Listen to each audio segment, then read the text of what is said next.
Good morning friends, so welcome to the prelims booster session. आज का पहला topic है अनरेगुलेटेड सॉइल एक्सट्रैक्शन। टॉपिक आपके इन्वायरमेंट के लिए इंपॉर्टेंट है। सुप्रीम कोर्ट ने जो इन्वायरमेंट मिनिस्ट्री की 3 साल पुरानी नोटिफिकेशन है उसको साइड कर दिया है, जिसमें कि एग्जाम्शन दी गई थी ऑर्डिनरी अर्थ को एक्सट्रैक्ट करने के लिए लीनियर प्रोजेक्ट्स के लिए।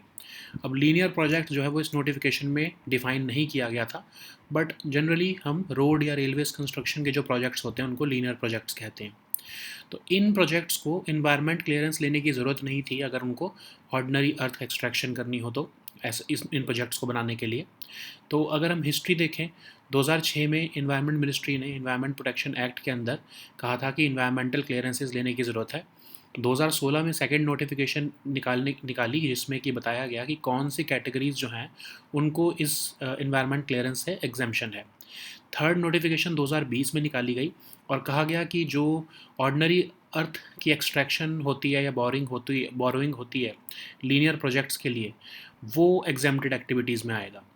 अब ये जो नोटिफिकेशन है सेंट्रल गवर्नमेंट की, वो नेशनल ग्रीन ट्रिब्यूनल के सामने जो है वो रखी गई और कहा कि ये एग्जामेशन इसलिए दी गई है ताकि जनरल पब्लिक जो है वो ज़्यादा उनको दिक्कत ना हो। खासकर जो जैसे पॉटर्स हैं, फार्मर्स हैं, ग्राम पंचायत हैं, तो नॉन माइनिंग एक्टिविटीज़ जो में जो स्टेट्स आइडेंटिफाई की गई हैं उनको हेल्प करने के लिए जो है ये किया गया। अब जनरल पर्पस क्या था 2020 की नोटिफिकेशन का, कि जो mines and minerals development act है उसकी अमेंडमेंट्स को कंफर्म किया जा सके। ठीक है, सेंट्रल गवर्नमेंट ने कहा कि जो एग्जाम्शन दी जा रही है वो एक पॉलिसी मैटर है और इसमें जो है जुडिशल इंटरफेरेंस की ज़रूरत नहीं है। ठीक है, सो ग्राउंड्स कौन से थे जिसके ऊपर ये एग्जाम्शन या नोटिफिकेशन चैलेंज की गई? ऑफ कोर्स एग्जाम्शन जो है वो चैलेंज की गई बिफोर एनजीटी और कहा गया कि जो ये एग्जाम्शन दी गई है ये आर्बिट्रेरी है और वॉयलेटिव है article 14 of constitution of India में। तो पटिशनर ने आर्ग्यू किया कि एग्जाम्शन जो है वो प्रायर इन्वायरमेंटल क्लियरेंस जो लेने का जो रिक्वायरमेंट है, जो सुप्रीम कोर्ट ने Deepak Kumar versus state of Haryana में रखा है, ये उसको वायलेट करती है। इन्वायरमेंट मिनिस्ट्री ने लीगल प्रोसीजर को सर्कमवेंट किया है 2020 की नोटिफिकेशन को इशू करने से पहले। किसके लिए? प्राइवेट माइनर्स और कॉन्ट्रैक्टर्स के इंटरेस्ट में। तो ट्रिब्यूनल ने सेंट्रल गवर्नमेंट को कहा कि विद इन 3 मंथ्स जो है आप इस नोटिफिकेशन को रीविजिट करो, लेकिन सेंट्रल गवर्नमेंट ने कुछ इस पर एक्शन नहीं लिया। तो जो पटिशनर है वो सुप्रीम कोर्ट में मूव हो गए। सुप्रीम कोर्ट ने जो है हेयरिंग के टाइम पर कहा कि कंप्लायंस जो I am sorry supreme court में मिनिस्ट्री ने ये कहा कि जो एग्जाम्शन दी गई है वो ऐसा नहीं है कि आउटराइट एग्जाम्शन है, बट ऑफ कोर्स कुछ स्टैंडर्ड ऑपरेटिंग प्रोसीजर्स होंगे, इन्वायरमेंटल सेफगार्ड्स होंगे, उसके बाद ही वो एक्सट्रैक्शन की जा सकती है। तो सुप्रीम कोर्ट ने क्या कहा कि नहीं, जो ये एग्जाम्शन आपने दी है ये वॉयलेटिव है आर्टिकल 14 के, और 2020 की जो नोटिफिकेशन है उसमें लीनियर प्रोजेक्ट्स को आपने तो डिफाइन भी नहीं किया है और बताया भी नहीं है कि कितनी एक्सट्रैक्शन की जा सकती है, क्वांटम क्या है उसका। ठीक है, कोर्ट ने जो है गवर्नमेंट की जो है अनड्यू हेस्ट के ऊपर भी क्वेश्चन उठाया कि इतनी जल्दी क्या थी आपको ये नोटिफिकेशन को इशू करने में। अब नेक्स्ट हम टॉपिक देखते हैं हीट वेव। टॉपिक इन्वायरमेंट के लिए इंपॉर्टेंट है। तो इंडियन मेट्रोलॉजिकल डिपार्टमेंट जो है उन्होंने कहा है कि बहुत पार्ट्स ऑफ कंट्री में हॉट और ड्राई समर रहेगा अप्रैल से लेकर जून पीरियड तक, और स्ट्रॉन्ग चांस है हीट वेव्स के कि वो 10 से 20 दिन तक इस बार रहेंगी। इंडियन मेट्रोलॉजिकल डिपार्टमेंट जो है वो गवर्नमेंट एजेंसी है जो कि weather forecasting, seismology, meteorological observations के लिए बनाई गई है 1875 में, और हंड्रेड्स ऑफ ऑब्जर्वेशन स्टेशन हैं अक्रॉस इंडिया एएमडी के, और उसके थ्रू जो है ये नज़र रखती है। ठीक है, मिनिस्ट्री ऑफ अर्थ साइंसेस के अंडर आती है। अब हीट वेव्स क्या हैं? Period of abnormally high temperatures को हम हीट वेव्स कहते हैं। 5 to 6 हीट वेव इवेंट्स हर साल आती हैं इन पार्ट्स ऑफ कंट्री में। अब हीट वेव की डेफिनेशन क्या होती है कि अगर मैक्सिमम टेम्परेचर किसी भी स्टेशन पर 40 डिग्री तक पहुंच चुका है प्लेन्स में तो वो हीट वेव की कंडीशन है, और अगर हिली रीजन्स में 30 डिग्री टेम्परेचर पहुंच गया है तो वो भी हीट वेव की कंडीशन है। और नॉर्मल से अगर डिपार्चर 4.5 से लेकर 6.4 डिग्री सेल्सियस 6.4 डिग्री सेल्सियस तक हो चुका है तो उसको हम सिवियर हीट वेव कहते हैं। डिपार्चर अगर फ्रॉम नॉर्मल 6.4 डिग्री सेल्सियस से कम है तो उसको हम ऑफ कोर्स उसको हम सिवियर हीट वेव कहते हैं। और हीट वेव हम किसको कहते हैं? नॉर्मल हीट वेव जब 4.5 से 6.4 तक होता है। अब एक्चुअल मैक्सिमम टेम्परेचर के कंटेक्स्ट में देखें तो अगर एक्चुअल मैक्सिमम टेम्परेचर जो है वो हायर देन 45 डिग्री सेल्सियस हो जाता है तो ऑफ कोर्स हम उसको जो है हीट वेव कहते हैं एक्चुअल मैक्स जो है। और जब सिवियर हीट वेव कब कहते हैं, जब actual maximum temperature more than या इक्वल टू 47 डिग्रीज हो जाता है। ठीक है, तो प्रेडिक्शंस अगर हम देखें आईएमडी की तो उन्होंने कहा है कि सेंट्रल और वेस्टर्न पेनिनसुलर पार्ट्स में सबसे ज़्यादा हीट वेव्स आएंगी, 10 से 20 दिन तक की रहेंगी। प्री मानसून रेनफॉल भी जो है वो बिलो एवरेज रहेगी because of El Niño conditions. And El Niño जो है वो ईज़ होने लगा है लेकिन फिर भी कम्प्लीटली जो है वो अभी ख़त्म नहीं हुआ है। सदर्न पेनिनसुलर इंडिया में जो hotter than normal weather conditions देखी गई फरवरी और मार्च में, वो भी एलनीनो की वजह से ही हुई थी। नेक्स्ट हम टॉपिक देखते हैं हाइपरसोनिक वेपन्स। ये टॉपिक सिक्योरिटी के लिए इंपॉर्टेंट है। तो यूक्रेन की मिलिट्री एडमिनिस्ट्रेशन के हिसाब से रशिया ने अपने 5 न्यू हाइपरसोनिक जरकॉन मिसाइल्स जो हैं वो कीव के ऊपर जो है वो अटैक करने में यूज़ किए हैं और 11 किंजाल मिसाइल्स यूज़ किए हैं। तो बेसिकली ये हाइपरसोनिक वेपन्स हैं। हाइपरसोनिक वेपन क्या होते हैं? फास्ट लो फ्लाइंग हाईली मैन्यूवरेबल वेपन्स जो कि बहुत तेज़ी से जो है वो मिसाइल डिफेंस सिस्टम्स को भी जो है वो डिटेक्ट करने मिसाइल डिफेंस सिस्टम्स भी इनको डिटेक्ट कई बार नहीं कर पाता है। ये कोई प्री डिटर्मिंड ट्रैजेक्टरी नहीं फॉलो करते हैं और इनको ऑन द वे जो है वो इनकी डेस्टिनेशन इनके जो रूट को चेंज भी किया जा सकता है। तो हाइपरसोनिक स्पीड बेसिकली कोई भी स्पीड जो 5 टाइम्स दैट ऑफ साउंड से ज़्यादा होती है, 5 मैक्स से ज़्यादा होती है, उसको हम हाइपरसोनिक स्पीड कहते हैं। हाइपरसोनिक स्पीड्स में क्या होता है कि एयर मॉलिक्यूल्स जो व्हीकल के आसपास होते हैं वो चेंज होने लगते हैं। तो हाइपरसोनिक मिसाइल्स जो है वो ट्रिमेंडस स्ट्रेस भी जो है वो जनरेट करता है जब वो एटमॉस्फेयर में जा रहा होता है। तो दो तरह के होते हैं हाइपरसोनिक वेपन्स, ग्लाइड व्हीकल्स और क्रूज मिसाइल्स। तो ग्लाइड मिसाइल्स जो होते हैं वो तो रॉकेट से ही जो है पहले रॉकेट छोड़ा जाता है और फिर जब वो रॉकेट जो है एक टारगेट के पास आ जाता है तब ये ग्लाइड व्हीकल्स जो है वो लॉन्च किए जाते हैं।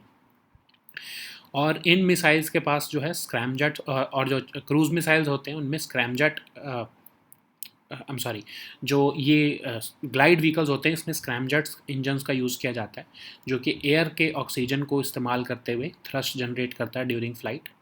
तो इंडिया में of course US India Japan और ऑस्ट्रेलिया और फ्रांस जो है वो हाइपरसोनिक वेपन्स के लिए जो है वो आगे बढ़ रहे हैं इस टेक्नोलॉजी में। तो इंडिया में 2020 में हाइपरसोनिक टेक्नोलॉजी डिमॉन्स्ट्रेटर व्हीकल की जो है वो सक्सेसफुल टेस्ट किया गया था। यूएस चाइना और रशिया अभी तक जो है वो मोस्ट एडवांस्ड कैपेबिलिटीज़ अपनी शो कर चुके हैं। ठीक है, तो किंजाल क्या है? एक of course air launch hypersonic missile है, 1500 से 2000 किलोमीटर की रेंज है। जिरकॉन जो है उसकी 1000 किलोमीटर के आसपास की रेंज है और इसकी स्पीड जो है वो 9 मैक है, मतलब 9 times speed of sound. Next हम टॉपिक देखते हैं ब्रिज फ्यूल। इन्वायरमेंट और इकोनॉमी दोनों के लिए इंपॉर्टेंट है।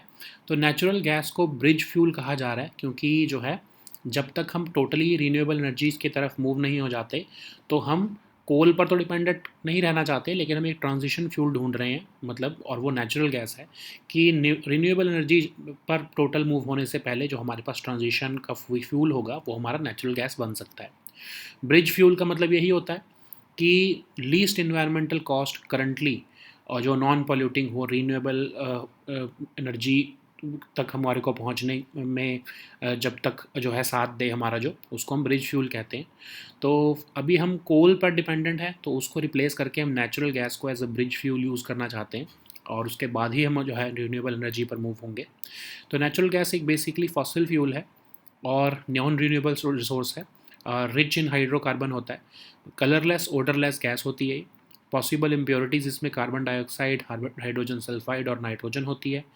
ऑफ कोर्स जो हमारे प्लांट्स और एनिमल्स के रिमेन्स हैं हंड्रेड्स और मिलियंस ऑफ ईयर्स अगो, वो जो है वो अर्थ के सरफेस में, ओशन फ्लोर्स में जब वो मिक्स हो जाते हैं सैंड, सिल्ट और कैल्शियम कार्बोनेट के साथ, तो ऑफ कोर्स प्रेशर और हीट के बाद जो है वो मटेरियल कोल या फिर ऑयल या फिर नेचुरल गैस में कन्वर्ट होता है। नेचुरल गैस के जो रिजर्व्स हैं वो डीप इनसाइड दी अर्थ हमको देखने को मिलते हैं।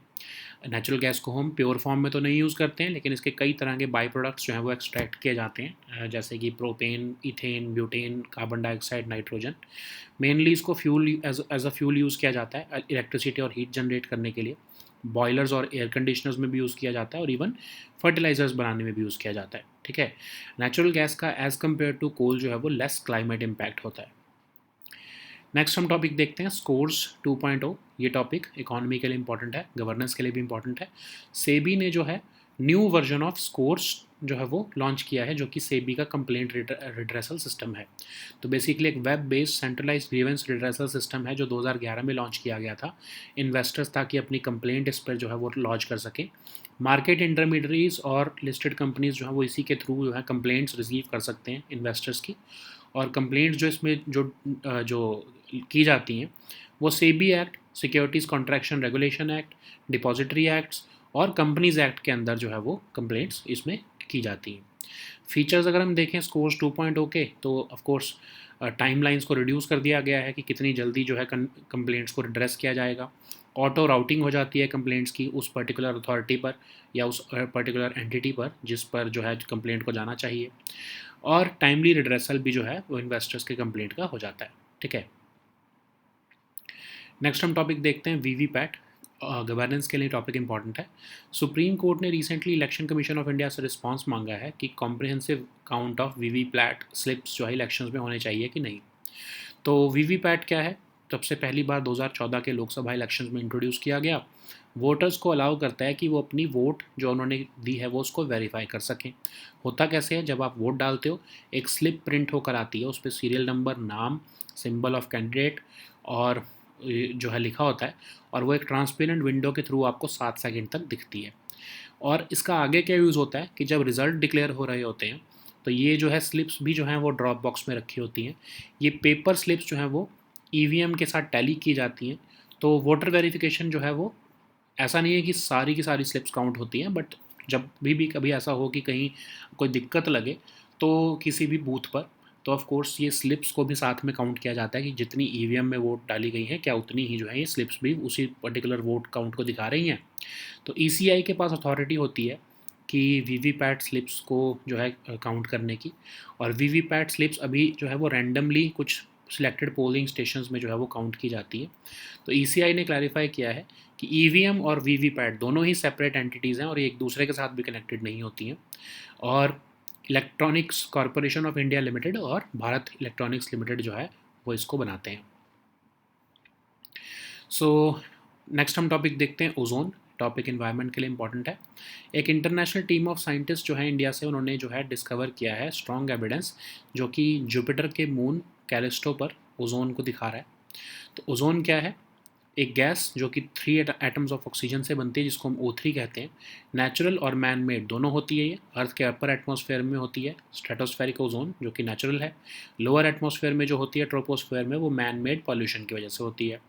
स्ट्रेटोस्फेरिक ऑक्सीजन जो है वो अल्ट्रावायलेट रेडिएशन ऑफ ऑक्सीजन की वजह से बनती है। ओजोन लेयर जो है वो 6 to 30 miles above earth surface है और ये हमारे को हार्मफुल यूवी रेडिएशन से बचाती है। अब कैलिस्टो क्या है? One of Jupiter's largest moons, basically third largest moon है हमारे पूरे सोलर सिस्टम में।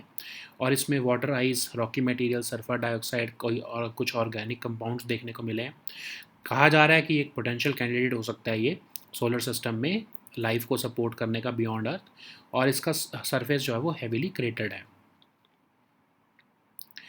नेक्स्ट हम टॉपिक देखते हैं digital India trust agency. Topic आपके गवर्नेंस और इकोनॉमी दोनों के लिए इंपॉर्टेंट है। तो आरबीआई जो है वो कंसिडर कर रहा है कि एक डिजिटल इंडिया ट्रस्ट एजेंसी बनाई जाए ताकि साइबर फ्रॉड और इलीगल लैंडिंग ऐप्स को से लड़ा जा सके। तो digital India trust agency basically responsible होगी इलीगल लैंडिंग ऐप्स को पॉपअप होने से, और इन्हें वेरिफिकेशन की जाएगी डिजिटल लैंडिंग ऐप्स की और एक पब्लिक रजिस्टर मेंटेन किया जाएगा। जिस भी ऐप के पास वेरीफाइड टैग नहीं है डिजिटा का, वो अनऑथोराइज मानी जाएगी। और ऑफ कोर्स एक तरह से लोगों को पता लगने लगेगा कि कौन सी ऐप जो है वो वैलिड है और कौन सी जो है वो इनवैलिड है, ठीक है। तो डिजिटल लैंडिंग क्या होती है? रिमोट या ऑटोमेटेड लैंडिंग जो प्रोसेस होता है उसको हम डिजिटल लैंडिंग कहते हैं। और वेब प्लेटफॉर्म्स या मोबाइल ऐप्स का यूज़ करते हुए ये लैंडिंग करते हैं पैसे, ठीक है। तो बाय नाउ पे लेटर जैसे सर्विसेज जो हो गई, वो सबसे आप बेस्ट एग्जांपल ले सकते हो डिजिटल लैंडिंग का। So now let us see all these topics in English.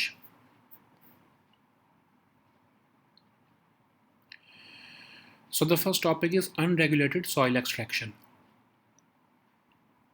This topic is important for your environment section. Supreme Court has set aside a notification issued by the Environment Ministry 3 years ago regarding the exemption for extraction of ordinary earth that has been given for linear projects from obtaining environmental clearance. So what happened is that in 2006, Environment Ministry issued a notification under Environment Protection Act on activities which would require prior environmental clearance. But in 2016, a second notification was issued granting exemption to certain categories of projects from obtaining this environmental clearance. So third notification of 2020 to 2020 was issued to grant exemption to grant exemption for extraction or sourcing or borrowing of ordinary earth for linear projects like roads, pipelines, etc. So why was this notification issued? Because Center argued before National Green Tribunal that this exemption is necessary for the aid of the general public because it would help the kumhars, farmers, gram panchayat, vanjaras, roads of Gujarat and all non-mining activities identified by the states. So the general purpose of 2020 notification was to conform to the amendments made to the Mines and Mineral Development and Regulation Act of 1957, which was made in March 2020. So central government also said that the grant of exemption was just a policy matter and it did not warrant judicial interference. So this exemption was challenged before NGT and on the ground that this extraction is extraction is arbitrary and it violates the Article 14 of Constitution. The petitioner also said that exemption violated the requirement of prior environmental clearance, which was laid down by the Supreme Court in Deepak Kumar versus State of Haryana case of 2012. Environment Ministry had circumvented the legal procedure of inviting public objections before issuing this notification, and this was meant to serve only the interests of private miners and contractors. So the tribunal asked the central government to revisit this notification within 3 months. But what happened is that the central government did not do anything. It sat on this order and the appellant moved the Supreme Court. So it was only after the Supreme Court concluded the hearing and reserved its judgment that Ministry issued an office memorandum laying down the enforcement mechanisms for the exemption. Ministry said that this extraction is not blanket exemption. It is in fact subject to compliance of standard operating procedures and environmental safeguards. Still, the court did not believe the government and said that this is arbitrary and violative of Article 14, and this notification does not even define what are these linear projects for which and how much quantum of the extraction area can be given exemption. Okay, so court also failed to understand the government's undue haste in issuing the notification while when construction of linear projects had come to a standstill due to the nationwide lockdown during that period. So the next topic is heat wave. This topic is important for your environment section. So Indian Meteorological Department has predicted many parts of the country will be facing hot and dry summer from April to June period this year. So there is also a strong chance of heat waves lasting for 10 to 20 days during this time. So IMD is a government agency which is responsible for weather forecasting, seismology and meteorological observations. It was established in 1875 and it is headquartered in New Delhi. So it has hundreds of observation stations across the country, and the Ministry of Earth Sciences is the nodal ministry for the same. So what are heat waves? These are the periods of abnormally high temperatures. On an average, 5 to 6 heat wave events occur every year over the northern parts of the country. Heat wave is considered if maximum temperature of a station reaches at least 40 degrees Celsius or more in plains and at least 30 degrees Celsius or more for hilly regions. So if we look at it from the view of departure from the normal temperature, then heat wave will be considered as departure from if departure from normal is 4.5 to 6.4 degrees Celsius, and severe heat wave is when departure from normal is 6.4 degrees Celsius and above. Based on the actual maximum temperature, heat wave will be considered when actual maximum temperature is more than or equal to 45 degrees Celsius, and severe heat wave would be when the maximum temperature is more than or equal to 47 degrees Celsius. So IMD has said that central and western peninsular parts will be worst hit by this heat wave, and about 10 to 20 days of heat waves are expected. So performance of the pre-monsoon rainfall shall be below average, mainly over coastal India, eastern and southern peninsular India. El Nino conditions have uh, started to ease, but it still remains, and this was the reason why southern peninsular India had also experienced hotter than normal weather conditions. So the next topic is hypersonic weapons. This topic is important for your security section.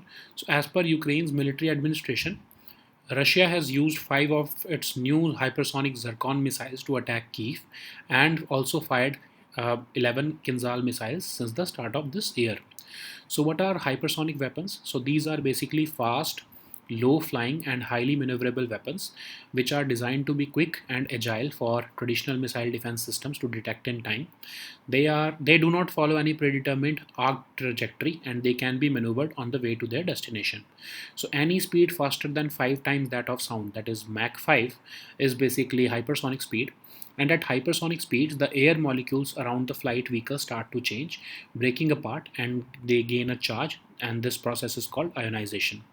So there are two types of these weapons: glide vehicles and cruise missiles. So glide missiles are basically launched from a rocket before gliding to their targets, because of the challenges of achieving hypersonic propulsion of missiles. The missiles have engines called scramjets, which use air's oxygen and produce thrust during their flight, allowing them to cruise at a steady speed and altitude. So currently, US, China, and Russia are the leaders in this capability, but India, Japan, Australia, and France are also working towards it. India in 2020 successfully tested the hypersonic technology demonstrator vehicle powered by a scramjet engine. So HSTDV will serve as a crucial building block in the development of long-range hypersonic weapons. So, which will of course take about 4 to 5 years to become a reality. Kinzhal is basically air-launched hypersonic missile with a reported range of 1500 to 2000 kilometers, but it has a speed of about 10, 10 Mach. And Zircon is a sea-based missile or hypersonic weapon which has a range of 1000 kilometers, and it has the speed of 9 Mach. So the next topic is bridge fuel. This topic is important for your environment and your economy section. So natural gas has been called as a bridge fuel for countries who are looking to transition away from coal and oil dependency. So bridge fuel is a term commonly used for a fuel which will power society with the least environmental cost while the society transitions towards a non-polluting and renewable energy. So the goal is not to remain dependent on natural gas, but use it as a bridge fuel to replace the bulk of today's fossil fuel dependent energy sources. And many people consider natural gas as a bridge fuel because it produces less greenhouse gas during the combustion process. What is natural gas? It's also a fossil fuel and non-renewable resource, but it is rich in hydrocarbons, and it is colorless and odorless gas. So there are impurities also: carbon dioxide, hydrogen sulfide, and nitrogen. And how is it formed? So the remains of plants and animals, they are built up in thick layers of Earth's surface and ocean floors. When they are mixed with sand, silt, and calcium carbonate, the pressure and heat changes this material into coal, and some into oil, and some into natural gas. This natural gas reserves are very deep inside the earth. Natural gas is not used in its pure form. Many byproducts are extracted while processing natural gas, like propane, ethane, butane, carbon dioxide, nitrogen. And natural gas is mainly used as a fuel for generating electricity and heat. It is also used for making fertilizers, as a fuel for boilers and air conditioners. And natural gas has, of course, a lesser climate impact than coal.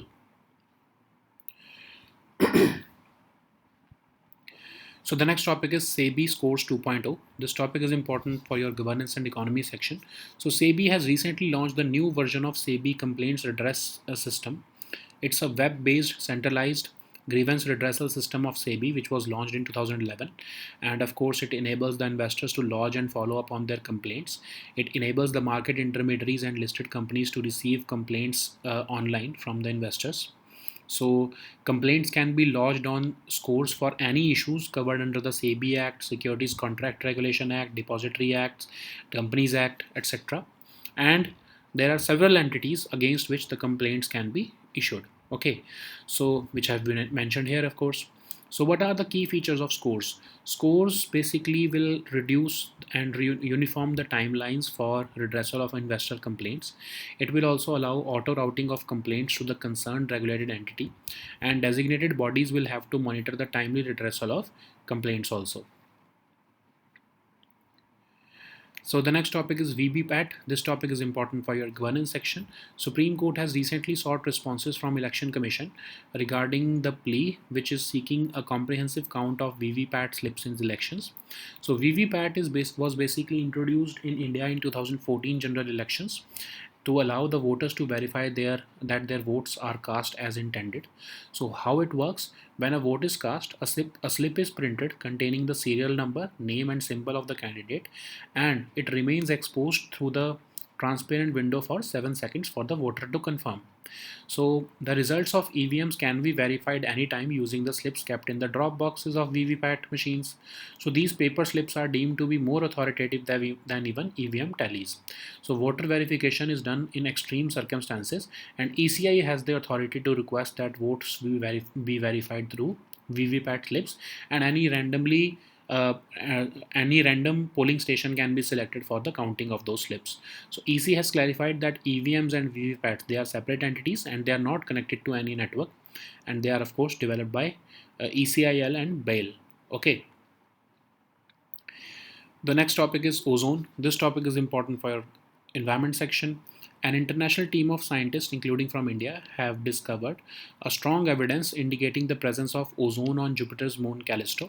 Ozone is a gas composed of 3 atoms of oxygen. We also call it O3, and it's a natural and man-made product which occurs in Earth's upper atmosphere, stratospheric ozone, and in lower atmosphere it is caused by man-made or pollution.